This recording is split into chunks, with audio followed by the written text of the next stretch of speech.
Record now? Yep. Okay, we're gonna do a little silent. Okay, here we are. Thanks, Chuck, for coming. We met over the Zoom meetings with through Duke, Right. and we're here to share our stories with everyone about organ donation and what we have had. The both of us are liver transplants. So if you want to go ahead and say something about yourself, and then maybe we'll get started into the whole nitty-gritty.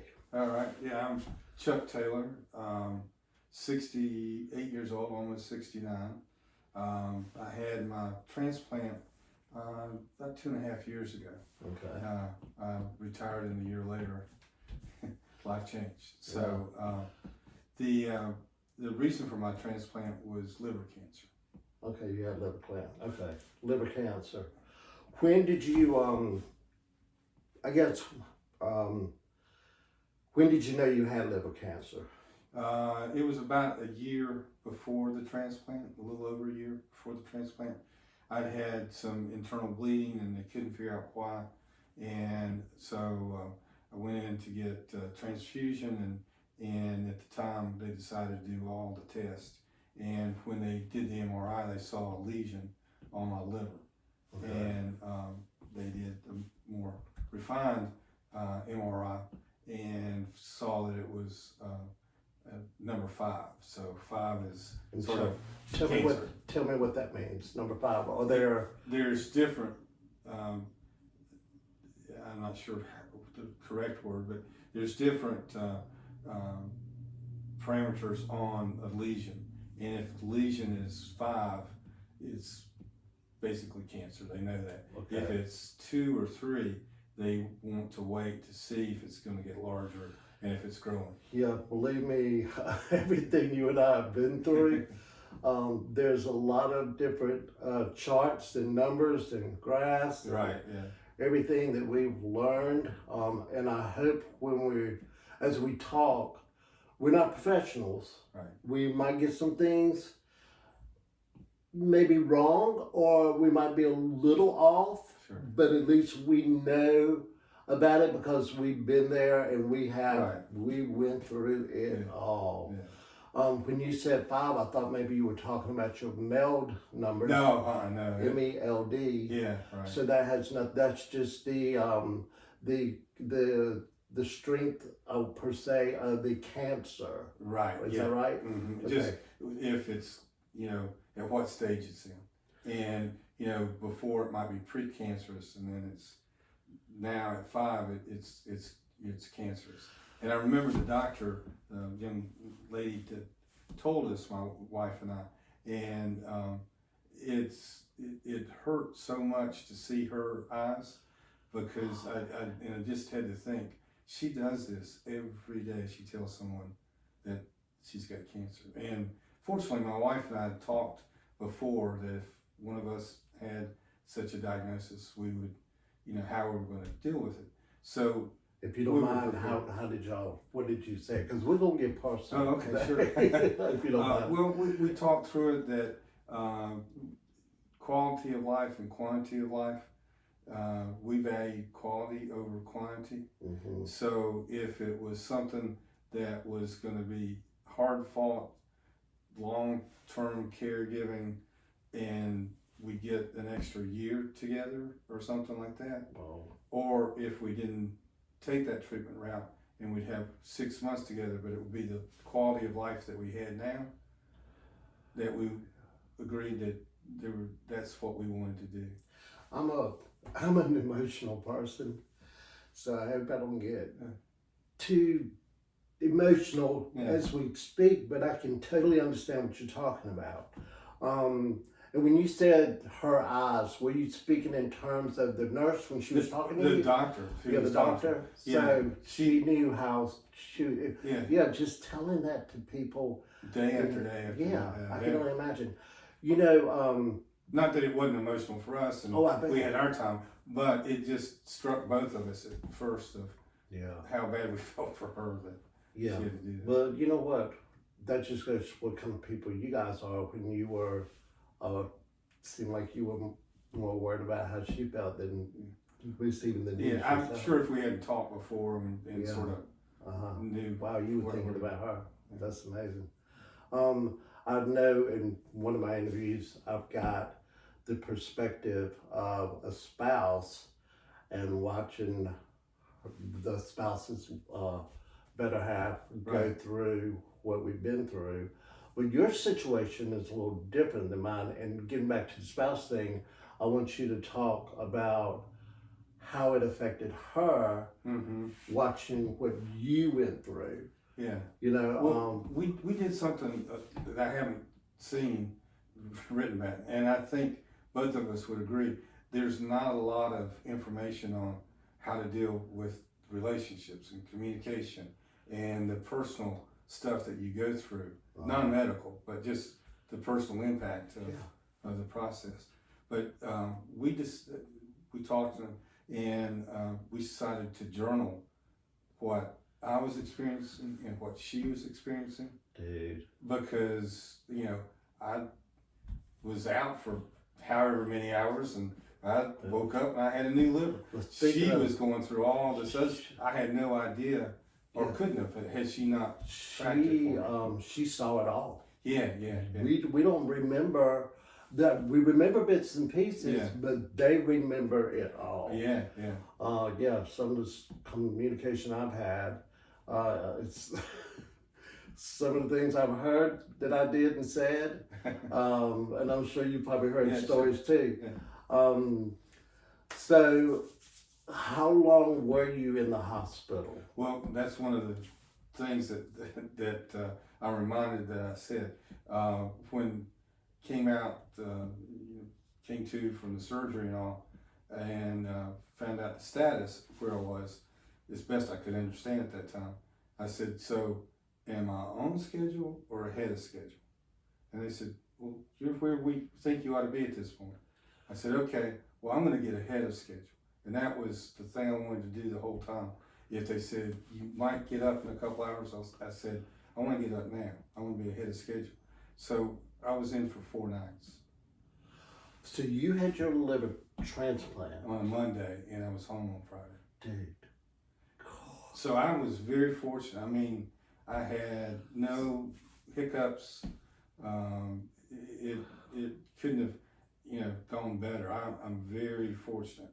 You were in love there. You're like, I'm gonna go home. Yeah. So let's go back to the number 5 with your cancer diagnosis. Was that the worst you could have gotten? The number 5? I think it could maybe go higher, but at that point, that's when you cross the line of we don't need to evaluate anymore. That's it. Okay. Because I'm trying to determine how sick you are before you went in, and I only didn't stay in that amount of time, Yeah. and then going back. Yeah, I was active and everything. They did radiation treatment where they went in through the groin to deliver and wrap the cancer lesion with radioactive material. And so I was radioactive for a little while, but that cut off the blood flow and kept the cancer. Their hope was the cancer wouldn't spread. Because you get cancer in your liver, it likes to travel throughout your body. Oh, I can imagine it being the filter of our body. So they severed your part of your liver? How They went around, as I understand it, they took the radioactive material and looped it around the blood vessels feeding the cancer, so that the blood vessels would die, but I wouldn't create bleeding there, but it would cut off the blood supply so that the cancer would not have anything to encourage it to grow.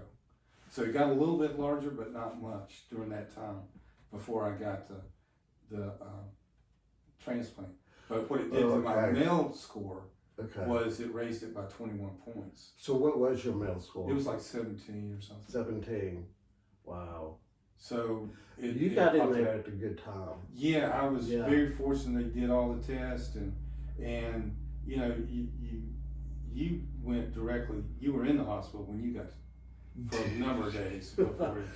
You were in there for what again? 4 nights. Okay, I was gonna say 5. I don't know. I was in there for 52. Yeah. Yeah. Yes, my MELD number was 43, Mm-hmm. and I know the MELD score chart is 0 to 6 being normal, Right. Yeah. and then 40 being mortality, and I was 43. Yeah. So, I've had some people tell me that when they saw me before I went into the hospital, I definitely had 1 foot in the grave. yeah. Yeah, I was, and it took me a long time to go through what I went through, and even coming home, I still had a long period of time I'm sure. Yeah. to even walk again. Yeah. So tell me about that. Did you go to orientation, or were you in the hospital? I went directly into the hospital. Yeah. I went to visit, I went to see my doctor after many times of my better half telling me, you need to go to the doctor. Yeah. Yeah. And then when I finally went, when the doctor walked into the room, she looked up, and her, speaking of people's looks on their faces, she looked at me, and without even a second thought, she said, you need to go to the hospital right now. And as I left the her office, on the way to the hospital, boom, I went down. Oh my God. That's how close I Awesome. came. Yeah. Yeah. But so glad that you were there. I tend to take things a little too far. Yeah. My friends have been telling me that for a long time. But yeah, so there's different paths. I think that's important too. That Different what? Paths that people take. Uh-huh. That so someone saying I had a liver transplant doesn't just state, oh, that's the experience, because each of us have a very different path that we took and Yes, experience. exactly. So I was sitting with people, and there's typically a 3 or 4 day orientation of what to expect, who you're going to be dealing with your transplant, Uh-huh. if you're on a waiting list and all that stuff. And I want to talk about your wait list. How long were you on the wait list? Only 6 months. So you say only 6 months, and you were lucky. Yeah. There's I know one of the people I've spoken to, they were on the waiting list. I can remember maybe a year and a half or maybe 2 years. Can't remember exactly, but they were with a different hospital, and as soon as they came to Duke, it happened quickly. That's the other thing. We're fortunate to live in this area, and Is that, why did you choose Duke? just because that's the system, healthcare system I was in. Mm-hmm. So it With your insurance? Yes. Okay. And I had gone to the liver clinic before because there was liver damage that they could see, and as they were trying to find out why the bleeding was going on. So they said, you've got damage, but it's not at the point yet that you would need a transplant, which is something you should be thinking about. Then when the cancer hit, you needed to do the transplant. But a lot of people, when you get on the list, you get called and say you're second on the list. If it's not a good fit for whoever's number 1, then we'll call you. Yeah. And that's an experience because you're waiting. I was going to ask that because another person that I've spoken to, he's actually a living donor, and I can't wait to get his interview out because a lot of us don't know our donors. Right. It remind me to go there on that question. But when his liver, his donation went to a guy that had cancer, but they didn't know, if I can remember his story correctly, they did not know if the transplant was actually going to be able to happen until the guy was actually opened up. Mm-hmm. Was that your case as well? I don't know what the number 1 person at that time of the call was able to take the liver. So we were back on the list, but if you're number 2 on a list, it's going to be so that's how that works. Yeah. Okay, say that again. So we were told we were number 2, So be On the ready. list. Yeah, so So that, you're sitting at home. yeah, waiting for a call. Okay. And we were assured, we just knew we had this down pat. We talked about what we need to take, what we're gonna do, who needed to take care of what around that. We thought, we had really thought. It was through- almost, I hate to put it this way, it's almost like when you're having a baby. Yeah, exactly. Okay, Yeah. you have your bags Go packed, bag. Yeah. and you're gonna be ready to go. Yeah. Okay. But what we found out is when that call actually comes, you're not ready. So it was a blessing for us to be called as a number 2, just as a wake up for us to really think through. This is real. This is happening. This is happening. What do we need to? What's really See, important? I never even thought about that because I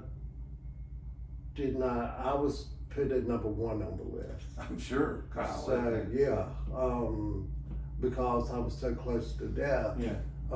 they said I had 3 or less weeks to Yeah. live. Sure. So I got in there, right at the nick time. So being at the top of the list, I was already in the hospital waiting for one to come in. So you sat and waited. And that being said, I take it you don't know your donor. No, I don't. As the title of this whole podcast is "Whose Body Am I?" Because it's so weird to me. It is that we have this person's organ inside of us, keeping us alive, and we have no idea who that person is, Right. or know anything about them.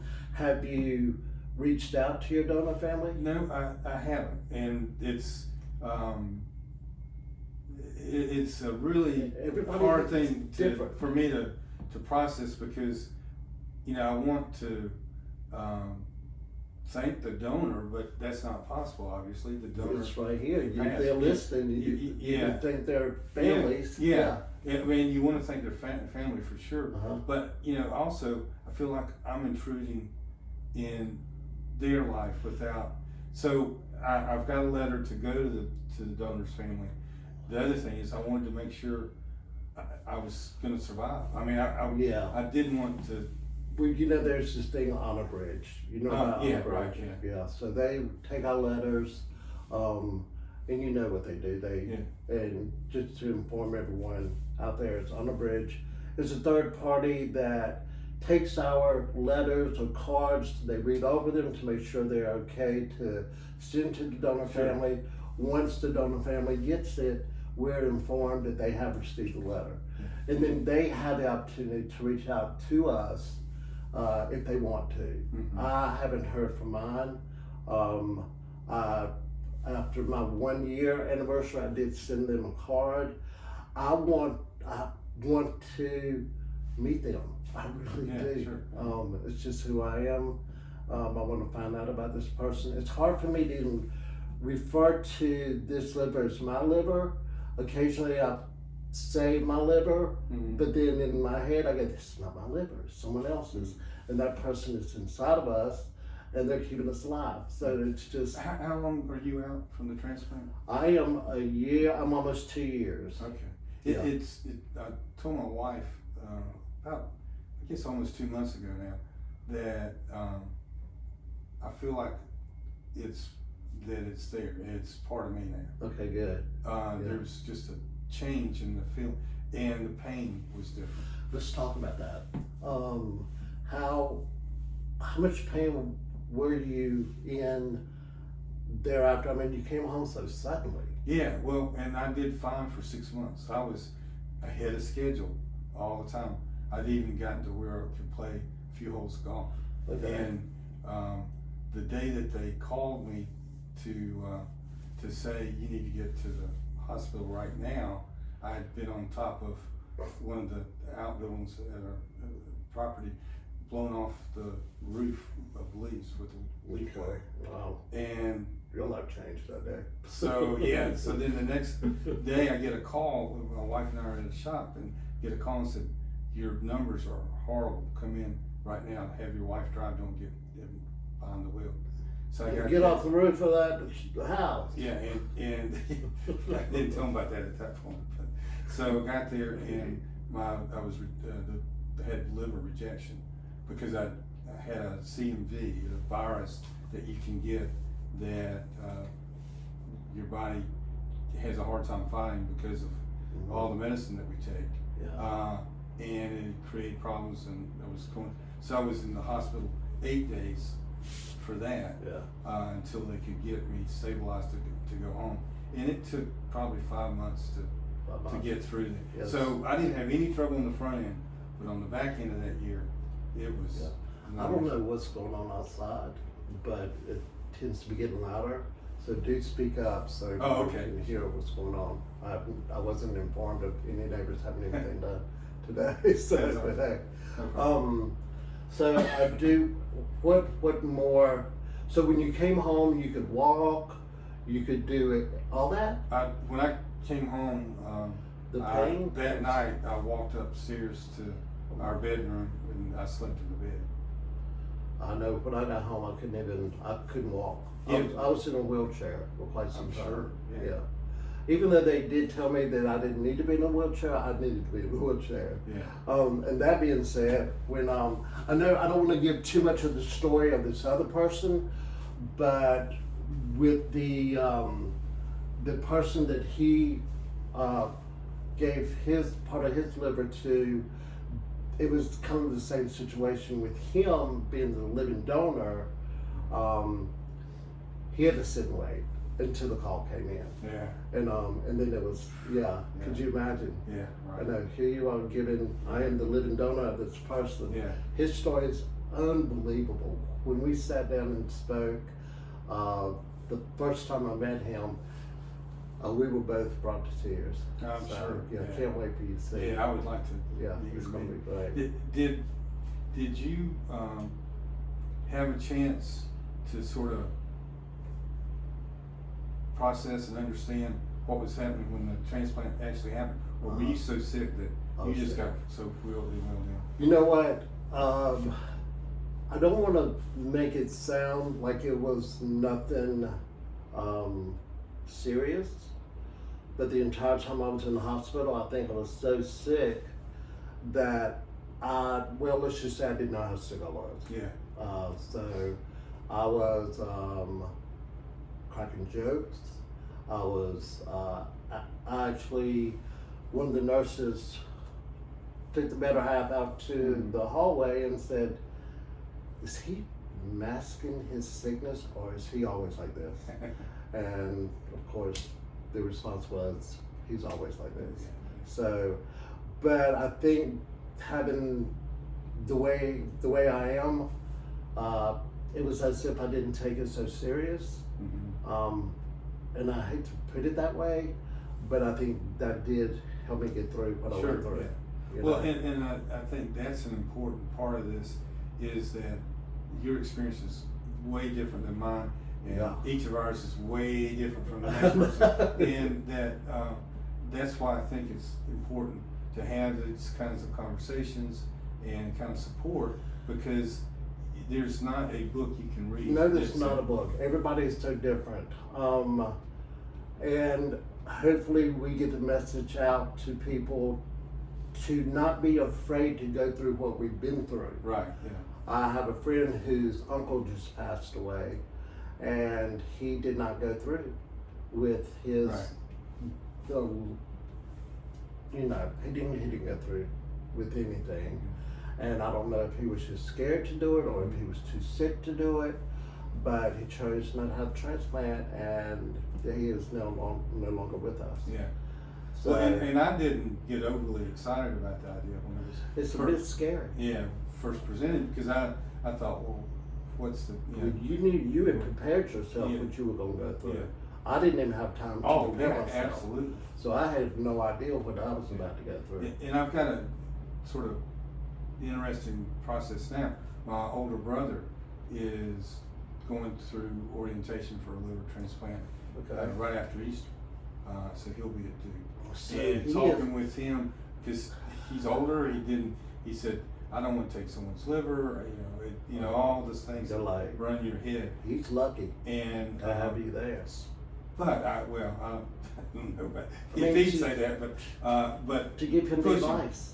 Pushing him to go ahead and let's do that test. Let's do this. Let's find this out, because he had different symptoms, but it's I don't know why you'd have brothers having liver, and now they found a lesion in his Okay, liver, so is that but they're not sure if it's. Is that something cancer. that runs in your family?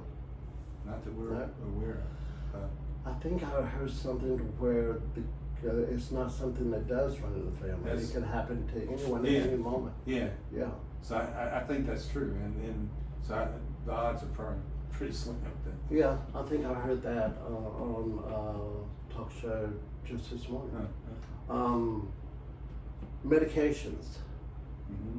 How many do you take a day now? How many did you start off with? How many are you taking? I was fortunate with that too. I probably was taking around 50 a day, Mm-hmm. pills a day, Yeah. and then a couple shots for because I had type 2 diabetes. Okay. So I think my wife's wonderful to manage all that, but 50 pills and at the beginning maybe 3 shots a day. And now I don't take any shots. Good for you. And let's see, it's 23 pills a day. Do you ever think you'll get lower than that? I think so. They're trying to. They try to lower, but then the injection numbers go up. So they're very careful not The to. what numbers? The numbers that indicate that Oh, okay. you're So at it's- risk for. So they're trying to balance it out, but they have lowered some of the numbers, the pills, since 2 months ago when I started feeling like, oh, this doesn't feel like something that's hurting me all the time. Okay, so, and how long has it been for you again? I was last October was 2 years. So 2 years. Okay, it's you and I about on the 2.5. same track. I started off with a large number of pills, 70 pills, Yeah. and I think I'm down to I think I was 65 to 70 in that range, and I think I'm down now to 28 Oh, good. pills a day. You will always be on your cyclosporin. Is that what you're taking? No, I took Cellset. Cellset. Uh-huh. Okay. And And what other ones are you taking? program. Okay. Um, So you're going by the scientific names. I'm going, well, mine's tamsulosin, cyclosporin, and quite a few others. okay. And A lot of magnesium and magnesium, potassium. protein. Yep, we got to take all that. You know, I don't want to get into that part because I don't know that much about it, but the assistance with disability afterwards. Mm-hmm. Have you heard anything about that? Yeah, I was retired, so I didn't look for disability. I don't have a handicap Okay. thing. Yeah. Um, I think you're the one that I spoke to about. yeah. Okay. So, I didn't have any experience with that. Okay. So I And being over 65, it wouldn't have. It would just Right. you would have gotten your social. from what I've read, and I don't know if I read it correctly, is you automatically get disability for 12 months. Yeah, 12 months. Yeah. So you read into it also. Yeah. Okay, and that I did not know, and and didn't pursue it because I didn't know it, and but I think other people should know that Sure. because that's one thing that has not been brought up. And then about Zoom meetings. And speaking of Zoom meetings, we are with Duke. We do go through Zoom meetings with other transplant A support group. support groups every other month. And this past one was the first one I missed since then. Yeah. So and you've been on every one of them, right? Yeah. The last week we had a speaker on nutrition. So Yeah. Should've been sometimes we there. have a speaker, and sometimes it's Yeah. just a group discussion. Well, great.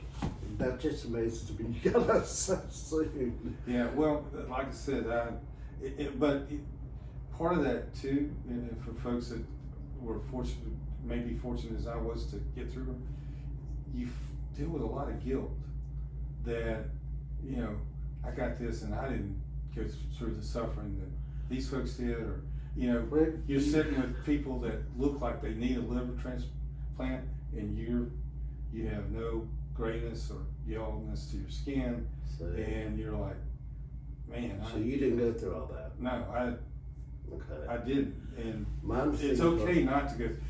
Yeah, I want to tell people it's okay not to go through I that. did have Still push through. I did have someone one time tell me that, JP, you look great. And I'm like, well, it must be the light. And then the jaundice didn't come about. It seemed like that just happened overnight. No. It was boom. Yeah. Everything happened. I was getting sick for a long period of time, not knowing how long or what was happening. And then when it happened, boom, it happened. Yeah. And it was just my body giving me all these signs that something was wrong, but I was not paying attention to my body at all. So, and that's tough. I mean, some of that probably is male, but it's also, you know, you gotta listen to your body. And yeah, that's one thing I do want to get across to everyone is to pay attention to what your body's saying to you. yes, as my wife would say, you're not gonna walk this off. Yeah. You've got to deal with it and not just say, Well, I'm gonna walk around a little bit and I'll feel better. Right, and I want to talk about the express. I remember the doctors telling me, you know, give yourself time to heal. Give Right. your body time to heal. But what I hear now is give yourself time to get used to it. Yeah. Because I don't think the pain ever goes away. Because I can still feel the tightness Yeah. through here, as you spoke of earlier, Mhm. before we started the recording. Yeah. And let's get into that a little bit because we were actually, let's get nitty gritty, okay? The skin was cut, then there's a layer of tissue cut, and then there's the muscle that's cut, and if I'm not mistaken, the retractors, have you seen the retractors No, I online? haven't. If I saw correctly, they go into your ribs, Mhm. then you pull back to expose the organs. I hope I'm right. And there's the liver, so you're pretty much in a back bend. I'm picturing. I haven't had the nerve to watch it online yet. Yeah. Not mine, but someone in a video. But I assume that's what happens. And then all the bleeding. There's you had to go through a blood transfusion. You know, because with all that cutting, I'm sure we lose all our blood. Oh, yeah. Did you? Yeah, well, sure you I had, and during the rejection, I had 9 units, transfusion of 9 units. Wow. So I don't know whose blood I got now. Right, see? Yeah. I'm Love just other joking. people. But, so yeah, that happens, and then they have to sew those nerves back together and the Right. muscles back together, and Right. it's a So- very intensive process. Yeah. So all the stitching that they do, the one stitch that does not dissolve is the stitch in the muscle cavity, Mhm. and they do a baseball stitch. And have you felt that one? Yeah. Okay, tell me about it. Yeah, well, Let's compare a stitch that happened. well, if I outside doing some work or I'm lifting something, I really feel it, Okay, especially on this side. it's real tight. It's real tight, Yeah. and it's like someone grabs you a little bit. Have you ever felt the end of the stitch where they tie it? Mm-mm. I have felt mine, and I spoke to my case manager, who is absolutely awesome. I will mention her name, even though I feel like I need to mention names. I want to mention names, but I don't know if it's the right thing to do. But she has been she's been a godsend to me. I called her, and we spoke about this. I wish I had something to compare it to. Your rib cage, Mhm. and then there's this knot that seems to be pressing up against all the ribs. And I figure, like we've been told, and we should always do this, if any little thing happens, Sure. reach out to your case manager, and they're there for us for the rest of our lives, or their life, Yeah, right. or until they get to another job. Hopefully I keep mine forever. But she said, yeah, occasionally some people, I think this is what she told me. I don't want to take anything she said and, it might be mistaken. But your body tends to form a callus around that area. That And makes that's sense. what I was feeling was the callus up against, it felt like it was rubbing up against my rib cage. Yeah. And I only felt it, it's probably about 3 months ago. Mm-hmm. And I didn't know what it was, so therefore I reached out to her and I Sure. figured, well, that makes sense. Yeah. Because it's right there. I just had something done this week where they went in to check, well, they didn't go in. What is it when they check when you're pregnant and they, Oh, sonogram? it's a Ultrasound? ultrasound. I don't know why I can't remember that. So they did the ultrasound and I actually got to see my liver Uh-huh. on there. I got my liver and then automatically I said, well, it's not my liver. Yeah. I gotta get used to that. I gotta own it. Yeah. But I saw the liver on the screen and I was asking a lot of questions and I just could not believe how big the liver is. It is the largest organ in our body. Yeah. Yeah. And I think they grow, or they are up to 5 to 6 centimeters. Mm-hmm. Is that right? Do you know? I don't know. But it was pretty big. They started here, it went all around here, and went all the way to the back, and I could see it all. And I was like, wow.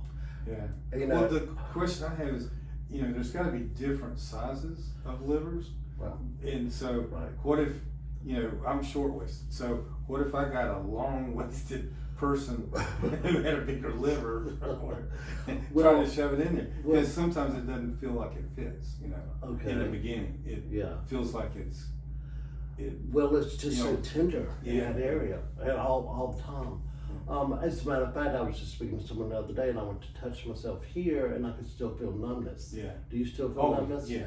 Yeah, I don't think that'll ever go away. No, it's nice that some of it came back, but Yeah. the rest of it, I grill a lot, and I have to be careful because if I get too close to the grill, I don't feel it. And if I've got a button on my shirt or Right. something, that can get just screaming hot and actually burn you. Yeah. The size of the liver, they did ask me if it mattered to me if I got a male or female. Uh-huh. And I said, doesn't matter to me. I don't recall that. It wouldn't have mattered to me. Yeah. I did say I would accept a liver that had hepatitis that they could treat after the transplant. Mine did.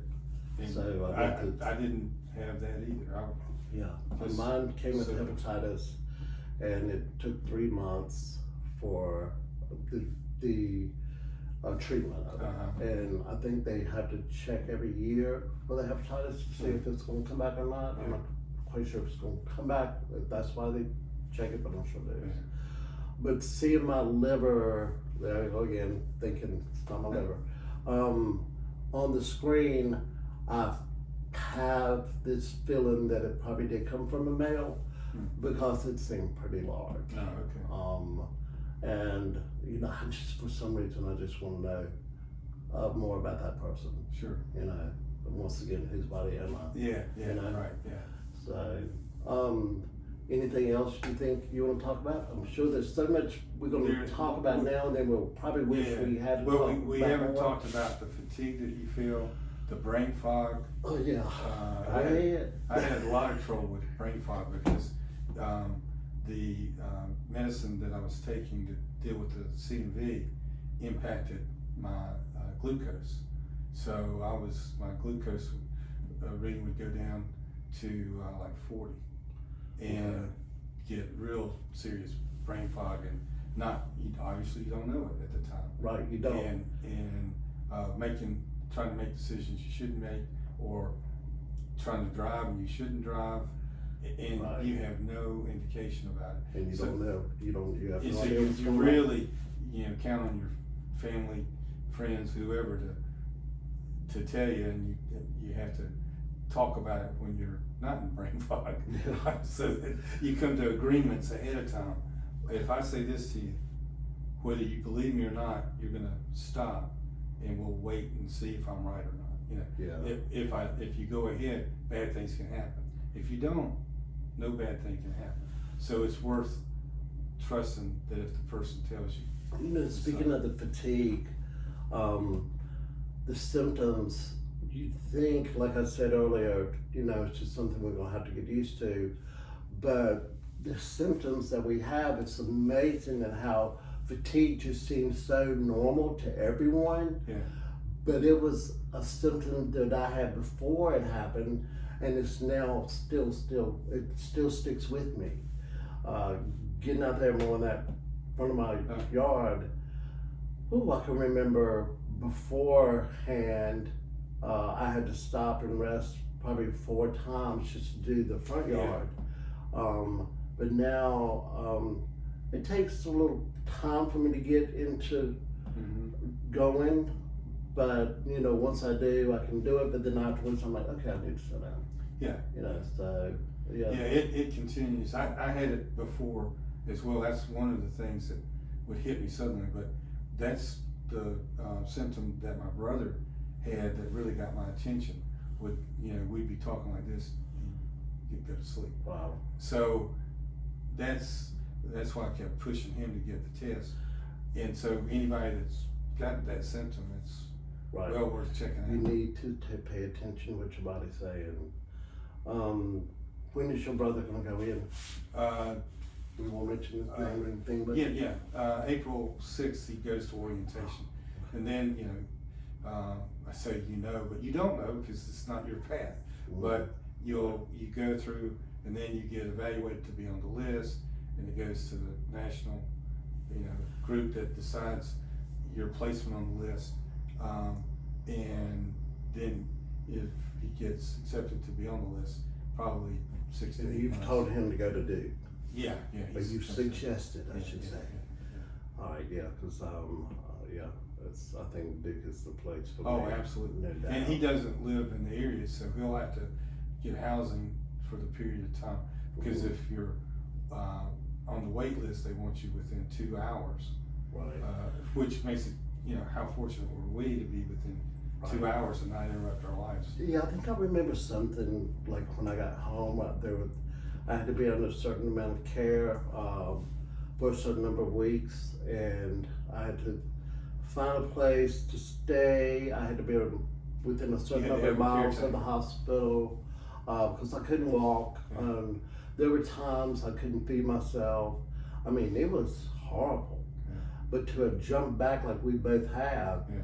it's amazing that what we've gone through, and it's amazing what the body can take Sure. and jump back and just be so lucky and blessed that we're still here. Yeah, well, and I think it's important to reach out, to do the support groups, to do those things, because I recovered very quickly and had all that, but I didn't tolerate the pills very well, and I had all kinds of issues of, you know, first of all, you're in a bubble, basically, because you don't see anybody for fear of getting anything, but the medication can also upset everything, so you're afraid to go anywhere, because you don't know, I may have to go to the bathroom in Right, 10 seconds. Especially on that. Yeah, and so, you know, I think that's important to say, that's just part of it, and you deal with it. I don't know how, I don't want to keep forgetting to ask this, how often do you get your lab work?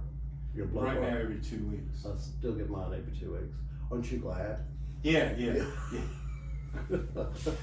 I'm glad to see that reaction Yeah. because we definitely want to stay on top of it. Yeah. We have to, because you never know when that fatigue might start even worse. And Well, that's the again, first sign of rejection. rejection. Yeah, rejection can happen, and I would have told you, I'm just as fine and dandy as can be.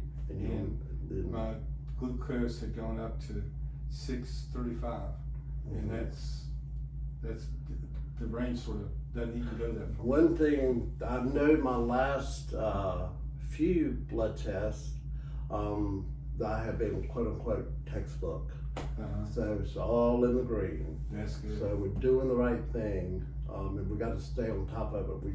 I'm gonna try to maybe start going every 3 months, but then when I start thinking about it, I'm like, kind of stay on it, because that 3 months can make a world of difference. Yeah, especially if there's any medicine change or Right. other changes in your life. Yeah, they just threw me off one of my cyclosporin, my anti-rejection pills. So instead of taking 2 in the morning, 2 at night, I take 2 in the morning, 1 at night. So we'll see what happens. I know I've spoken to someone at the hospital one time. I was like 6 or 8 months after my surgery, and I had asked her, well, how many pills are you down to? And she said 1. Yeah. And I was like, what? Yeah, I was able to talk to someone. He's been actually attended the support group a couple times. He's 20 years out, and he came in with not a lot of symptoms.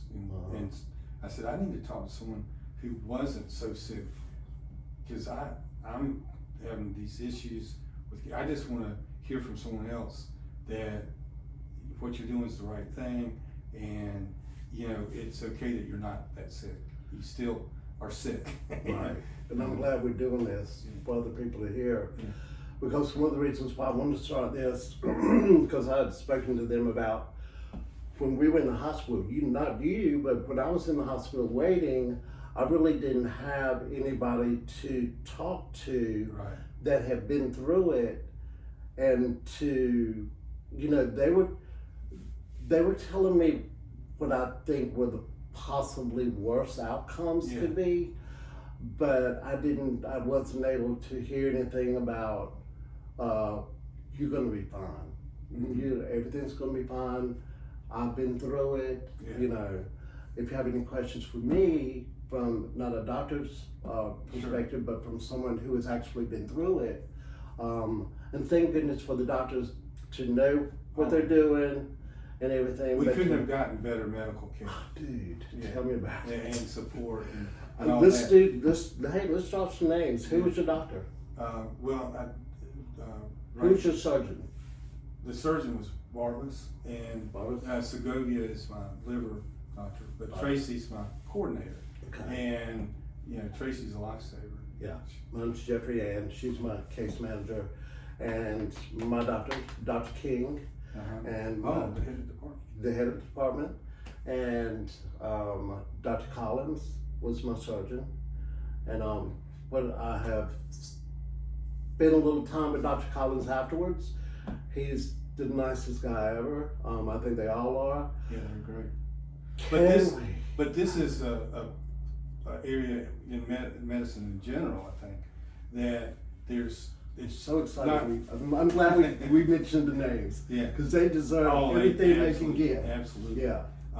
But medicine in general, I think, doesn't have the best answer for dealing with the issues that people do on a personal level, on needing the support, the ability to talk to each other, and it's, I mean, like I said, I think it's medicine in general. So, you know, the fact that they started the support groups, I think that's great. I think that's great. But I think what you're doing is needed because it's an adjunct to what's happening. Yeah, getting the word out to people about it's going to be okay. If you're sitting at home thinking about this might be what's happening to you, and you find out, or a loved one. And I can't wait for those episodes to come out for the spouses to talk about what they saw. But if you're sitting at home wondering, should I get this checked? Go get checked, because it can save your life. Oh, absolutely. I know. Yeah. It's let's talk about the nurses. Dude. Yeah. I have never seen such hardworking people and doing such a remarkable job, and being in the hospital for the amount of days I was in, and what short period of time you were in, you can definitely say, as well as I can, the nurses are the heartbeat. I would consider them the heartbeat of everything that we've been through. I mean, I could not get out of the bed. I was coming out of surgery. Your surgery was how long again? 7 hours? 8? I think it was 8 hours. Yeah, mine was 8 hours, and then coming out of that anesthesia, we tend to get a little crazy. Did you have any Well, I didn't stories? expect to have a Frankenstein stunt in my neck. Oh yeah, Did I have one. Yeah. I Were didn't- you aware? Were you aware No, my when they wife- brought it out? Uh, When they took it out? yeah, because I was. That thing was long. wasn't Yeah, it? what? I was like, oh my god. Do you remember them putting it in? No. I remember them putting it Oh. in. They came in, they put this thing over me, and there were two doctors, and I was just laying there, and they were going in right here, I think it was. Yeah. And I think the biggest issue was they didn't want to get too close to my heart. Yeah. And I was just laying there, just totally in a state of mind. Yeah, like you were watching yourself or something. Yeah, I was just, it didn't bother me what they were doing or where they were staying. I had blood coming all over the thing, and it was no big deal. Well, when I had the transplant, before I was put under, it's cold as can be in there, but God, I want to talk about that too. Go ahead. they're reading off numbers. This number matches this number, making sure that everything's exactly right, which you want them to do. But I was watching everybody's eyes and wanting to. You're reading people. I was like, I wonder if they had a good weekend. Oh. Are they alert today? Yes, Are they with me? Oh yeah, I see what you're saying. Well, Oh, my and goodness. then they said, well, Mr. Taylor, are you ready? And I said, I need just a couple of minutes, and then I will be. And because I had the time, What did you do in a couple of minutes? I made my peace. It's a moment when I had to give everything up because there was a chance this wasn't going to work. I can see you getting a little emotional talking about it. And you have to trust that your family's going to be taken care of and do that surrender. So I'm thankful that I've had that experience because it's freed me up in other ways. But these are the things that you're not told. If you read the procedure, you're not going to be told that's the kind of stuff that you're going to deal with. Thank you for sharing that. Wow, I'm getting emotional thinking about it. Yeah, you don't ever know what the outcome's going to be. No, I mean, it's Was great your- outcome. Was your racism. wife there with you Uh, at that moment? No, She wasn't was- allowed to be in there at that no, moment? no. Okay. She was dealing with her own stuff. That's why that journal, because after a month after I was out, we sat down one night and she read to me what I had no idea. She would move here, there, given a request to come here, and that was just a request. So she read in her mind all the horrible things that they could be calling her to tell her while she walked through to get to the spot that she was supposed to be, from where she had been with me to where I was going. Wow. So I mean, Thank you so much it's for tough sharing. it's tough for the family. Yeah, it is. Those in that interview is going to be a hard one to hear. Yeah, so I can't wait. Let's talk the coldness. Let's not forget about that. Before my surgery, I was so hot-natured.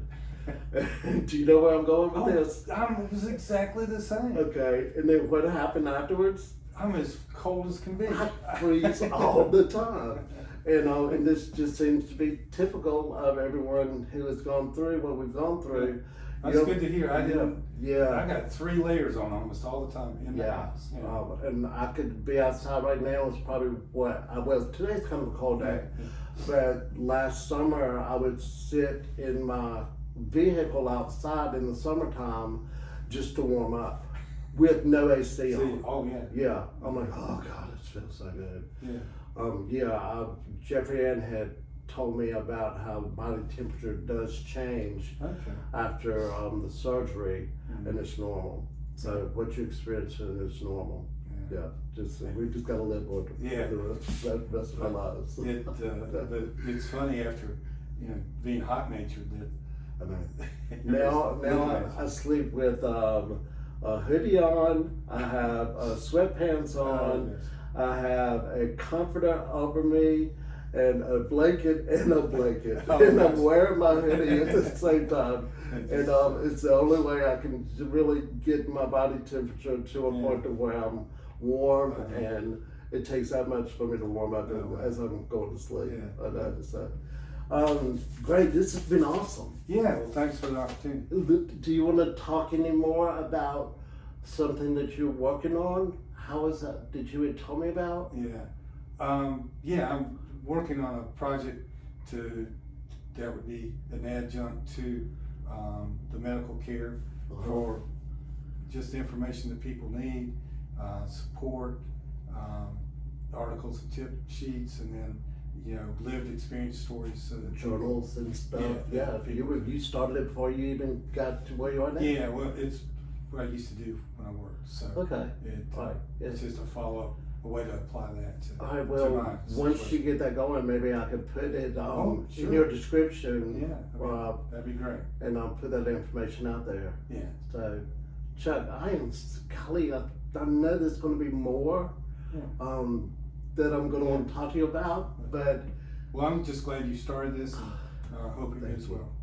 I am so happy that you came today. Yeah. Yes, we did it. All right, thank you. Thank you, Chuck. I appreciate it. And then thank everyone for tuning in to Whose Body Am I, and stay tuned for the next one. Okay?